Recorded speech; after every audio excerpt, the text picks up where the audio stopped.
as we are discussing the possible ways to enhance the efficiency of Rankine cycle, that is the ideal cycle for vapor power cycles.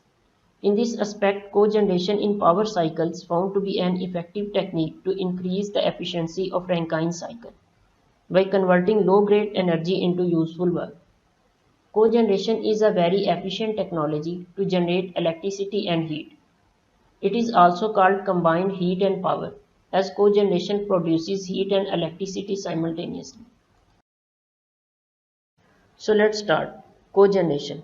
As we know that in all the cycles, the sole purpose was to convert a portion of the heat transferred to the working fluid to work, which is the most valuable form of energy. The remaining portion of the heat is rejected to rivers, lakes, oceans, or the atmosphere as waste heat, because its quality or grade is too low to be used in any practical application. Wasting a large amount of heat is a price we have to pay to produce work, because electrical or mechanical work is the only form of energy on which many engineering devices can operate. Many systems or devices, however, require energy input in the form of heat, called the process heat. Some industries that rely heavily on process heat are chemical, pulp and paper, oil production and refining, steel making, food processing, and textile industries. Process heat in these industries is usually supplied by steam at 5 to 7 atm and 150 to 200 degrees C. Now let us examine the operation of a process heating plant. Disregarding any heat losses in the piping, all the heat transferred to the steam in the boiler is used in the process heating unit. Therefore, process heating seems like a perfect operation with practically no waste of energy.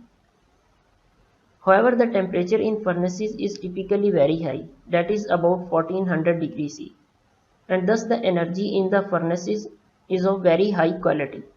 This high quality energy is transferred to water to produce steam at about 200 degrees C or below, a highly irreversible process. Associated with this irreversibility is, of course, a loss of energy or work potential. It is simply not wise to use high quality energy to accomplish a task that could be accomplished with low quality energy.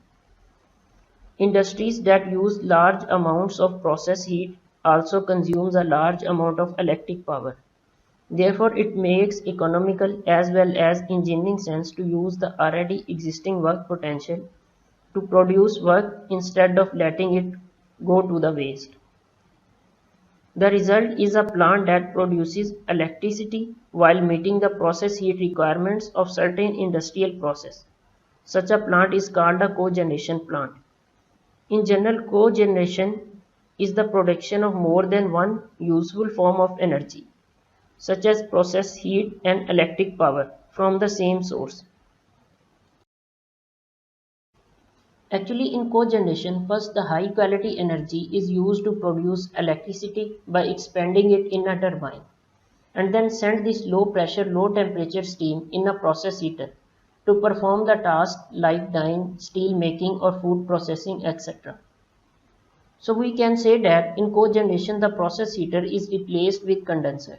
In this way we can use the low grade energy instead of wasting it in rivers or in environment.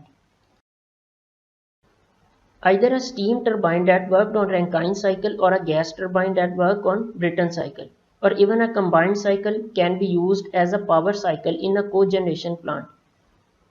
Let us say this plant is to supply process heat that is represented with QP here at 500 kilopascal and at a rate of 100 kilowatt in a process heater. To meet this demand, steam is expanded in a turbine to a pressure of 500 kilopascal that is actually required in the process heater, producing power at a rate of say 20 kilowatt. The flow rate of the steam can be adjusted in such a way that the steam leaves the process heating section as a saturated liquid at 500 kilopascal. Steam is then pumped to the boiler pressure and is heated in the boiler to state 3. The pump work is usually very small and can be neglected. Disregarding any heat loss, the rate of heat input in the boiler is determined from the energy balance, that is to be 120 kilowatt. as 20 kilowatt energy is produced in turbine and the requirement of process heating process is 100 kilowatt. So the total energy that we need to put in the boiler will be 120 kilopascal. So we can say that the most striking feature of the ideal steam turbine cogenerative plant is the absence of a condenser. Thus no heat is rejected from this plant as a waste heat. In other words, all the energy transferred to the steam in a boiler is utilized as either process heat or electric power in a turbine. Thus it is appropriate to define a utilization factor for a cogeneration plant, and it is expressed as the ratio of the sum of network output plus process heat delivered in a process heater to the total heat input. We can also express it as W net plus QP over Q in. W net represents the amount of electricity produced in turbine. QP is the heat required in process heater. The utilization factor of the ideal steam turbine cogeneration plant is obviously 100%. Actually, cogeneration plants have utilization factor as high as 80%. Some recent cogeneration plants have even higher utilization factor. It is important to note that without the turbine, we would need to supply heat to the steam in the boiler at a rate of only 100 kilowatt instead of at 120 kilowatt. The additional 20 kilowatt of heat is converted to work. Therefore, a cogeneration power plant is equivalent to a process heating plant combined with the power plant that has a thermal efficiency of 100%. The ideal steam turbine cogeneration plant described in previous slide is not practical because it cannot adjust to the variations in power and process heat loads. The schematic of the more practical and more complex cogeneration plant is shown here in figure. Under normal operation, some steam is extracted from the turbine at some predetermined intermediate pressure P6. The rest of the steam expands to the condenser pressure P7 and is then cooled at constant pressure. The heat rejected from the condenser represents the waste heat for the cycle. However, at times of high demand for process heat, all the steam is sent to the process heating unit and none to the condenser. So we can say that in such cases, the steam going towards the condenser is 0 or M7 is 0. The waste heat is 0 in such cases. If this is not sufficient, some steam leaving the boiler is throttled by an expansion or pressure reducing valve to the extraction pressure P6 and is directed to the process heating unit. Maximum process heating is realized when all the steam leaving the boiler passes through the pressure reducing valve, and in such cases mass flow rate at state 4 is equal to mass flow rate at state 5. No power is produced in this mode. When there is no demand for process heat, all the steam passes through the turbine and the condenser. In these cases, M5 is equal to M6 and the mass flow rate at state 5 or 6 is 0, and the cogeneration plant operates as an ordinary steam power plant. The rates of heat input, heat rejected and process heat supply as well as the power produced for this cogeneration plant can be expressed as follows. Energy supplied in boiler is represented with Q in is equal to M3 H4 minus H3, where M3 is the mass flow rate of steam at state 3, and we know that H4 and H3 represents the enthalpies at state 4 and state 3 respectively. While the heat rejected in condenser is Q7, that is equal to M7 H7 minus H1.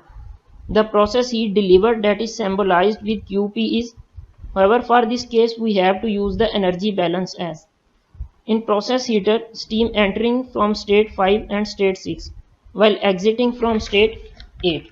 So the equation becomes M5H5 plus M6H6 minus M8H8.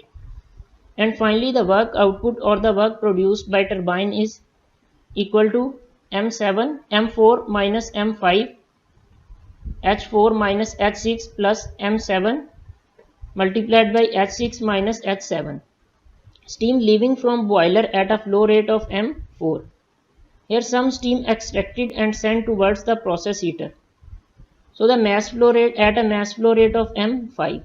So the steam that enters in boiler during first expansion is M4 minus M5. After first expansion, some more steam extracted at state 6 from turbine and the remaining steam having mass flow rate M7 expands again in state 2. And the enthalpy difference will be H6 minus H7. So this was the energy analysis of cogenerative Rankine cycle. Under optimum conditions, a cogeneration plant simulates the ideal cogeneration plant discussed earlier. That is, all the steam expands in the turbine to the extraction pressure and continues to the process heating unit. No steam passes through the pressure reducing valve or the condenser. Thus, no waste heat is rejected. In such cases, M4 is equal to M6. However, M5 that is equal to M7 will be 0. This condition may be difficult to achieve in practice because of the constant variations in the process heat and power loads. But the plant should be designed so that the optimum operating conditions are approximated most of the time. However, the use of cogeneration dates to the beginning of this century, when power plants were integrated to a community to provide district heating, that is space, hot water, and process heating for residential and commercial buildings. The district heating systems lost their popularity in the 1940s owing to low fuel prices. However, the rapid rise in fuel prices in the 1970s brought about renewed interest in district heating. Cogeneration plants have proved to be economically very attractive. Consequently, more and more such plants have been installed in the recent years, and more are being installed. So, thank you for your attention.